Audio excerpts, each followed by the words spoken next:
কাঁচা আমের টক মিষ্টি ঝাল ঝাল আমসত্ত্ব একদিনের রোদে তৈরি হয়ে যাবে এই আমসত্ত্ব। আসসালামু আলাইকুম এভরিওয়ান, সবাই কেমন আছেন? ওয়েলকাম জানাচ্ছি আমার আজকের এই রেসিপিটি দেখার জন্যে। বাজারে কিন্তু এখন প্রচুর আম পাওয়া যাচ্ছে, সেই সাথে রোদও কিন্তু মাশাল্লাহ। আর এখনই কিন্তু পারফেক্ট সময় আমসত্ত্ব তৈরি করে সংরক্ষণ করার। সারা বছরের জন্য এই আমসত্ত্বটি সংরক্ষণ করে খেতে পারেন।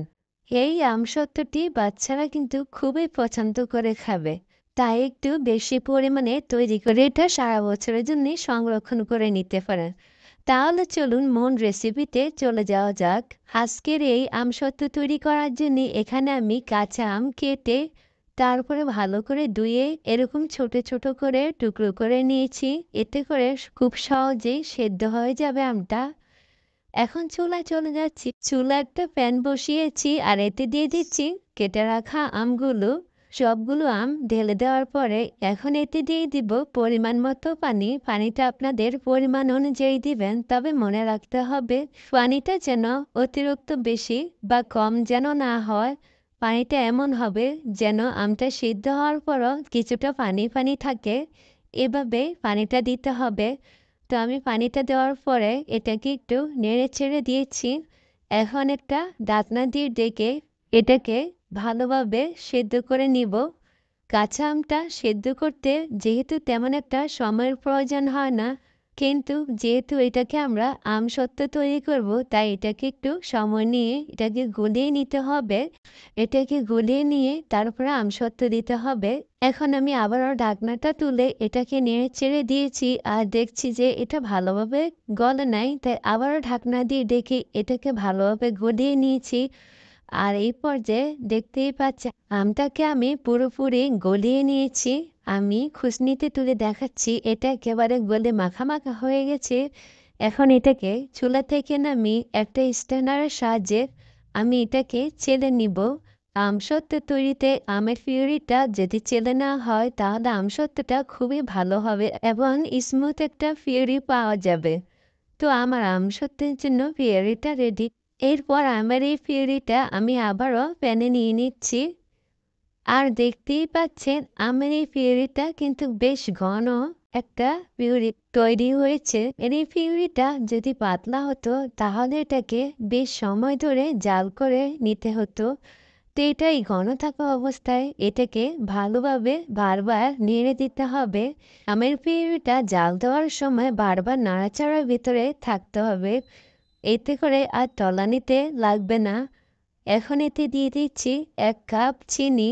আমি আবারও চেক করে পরে আরও কিছুটা চিনি ব্যবহার করব। আপনাদের স্বাদ অনুযায়ী আপনারা চিনিটা ব্যবহার করবেন। চিনিটা দেওয়ার পরে আমের পিউরিটা অনেকটা পাতলা হয়ে যাবে। এটা পরবর্তীতে নাড়তে নাড়তে ঘন হয়ে যাবে। আর এখন দিয়ে দিচ্ছি 1/2 চা চামচ বিট লবণ। তার সাথে দিয়ে দিচ্ছি 1/4 টিস্পুন কালো গোলমরিচের গুঁড়ো।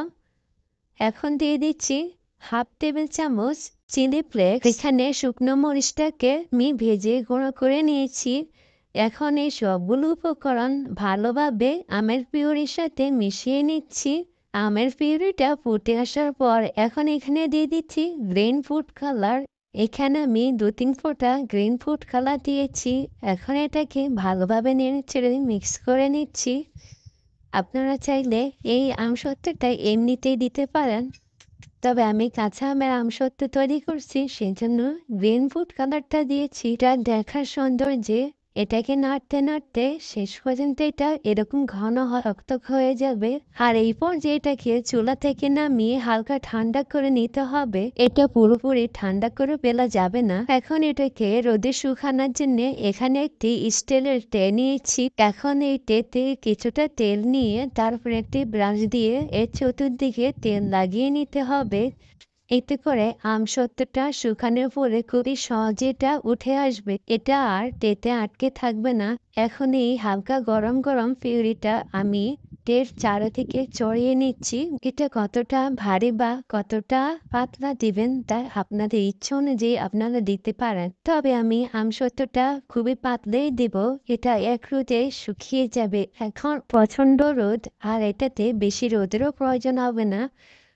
তো আমার এক রোদে দেখতেই পাচ্ছেন তারপরের দিন আমার আমসত্ত্বটা শুকিয়ে গেছেন আর আমি এটাকে আগেই কেটে নিয়েছি। আর এটা কতটা পাতলা দেখে নিশ্চয়ই বুঝতে পেরেছেন। আমি কিন্তু এই আমসত্ত্বটা একদিনই রোদে শুকিয়ে নিয়েছি। এখন যেহেতু প্রচণ্ড রোদ, আমার মনে হয় না একদিনের বেশি রোদের প্রয়োজন। আর এখনই পারফেক্ট সময় আমসত্ত্ব দিয়ে রোদে শুকানোর। আপনাদের আমসত্ত্বটা যদি একদিনে না শুকায় তাহলে ২-৩ দিন আমসত্ত্বটা রোদে দিয়ে শুকাতে পারেন। আমি এরকম ছোট ছোট টুকরো করে তারপরে ম্যাঙ্গো বারের মতো তৈরি করে নিয়েছি। এটা বাচ্চা থেকে বড় সবাই কিন্তু খুবই পছন্দ করবেন। প্রিয় দর্শক, আমার আজকের ভিডিওটি এই পর্যন্তই। আমার আজকের ভিডিওটি যদি আপনাদের কাছে ভালো লেগে থাকে তাহলে অবশ্যই একটা লাইক, কমেন্ট এবং শেয়ার করতে ভুলবেন না। আর হ্যাঁ, একটি কথা, আমার চ্যানেল কিংবা আমার ফেসবুক পেজ থেকে যদি দেখে থাকেন, আমার চ্যানেলটি সাবস্ক্রাইব করবেন এবং আমার পেজটি ফলো করে দেবেন। আমার চ্যানেলের নতুন নতুন ভিডিও সবার আগে দেখার জন্য চ্যানেলের বেল আইকনটি বাজিয়ে রাখবেন। আজকের মতো ভিডিওটি এই পর্যন্তই। সবাই সুস্থ থাকবেন, ভালো থাকবেন, আমার জন্য দোয়া করবেন। ধন্যবাদ।